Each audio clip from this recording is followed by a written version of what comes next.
arzon uylar qo'yishni boshladik, bildinglar, traditsion. Qarang, kirdingiz, mana shinam xonadon sizga kulib boqib turibdi-yu, sotig'ini aytaman 308 sotiq. Qarang, zelenuy zonalarga bitta ahamiyat berib qo'yasiz. Eshikdan kirib kelar ekanmiz, to'g'rida bitta spalni, yonida bitta zalni ko'rishingiz mumkin. Ketdi, hurmatli operator, keling.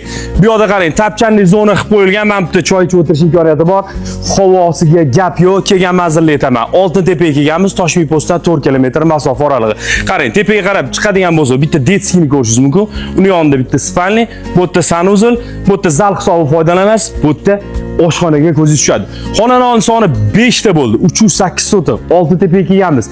Start $70 ming baholadik. Narxi yaxshi belgiladik. Bitta minusini aytadigan bo'lsam, yo'lak hisobi kirib kelinadigan xonadonimizga shu holatda kirib kelinadi. Shuni hisobga olgan holatda narx 70 ming qo'ydik. Barakasini qilsanglar bo'ladi. Chiroyli, shinam xonadon, narx 70 ming. Juda ham chiroyli narxlarda qo'ydik. Bunaqa uylarni o'tkazib yubormaslik uchun bizani YouTube kanalimizga ham, Instagram kanalimizga ham a'zo bo'lib qo'yinglar. Chiroyli, yaxshi narxlarda xalq uchun manfaatli uy-joylar qo'yishda davom etamiz. Sog' bo'linglar, salomat bo'linglar.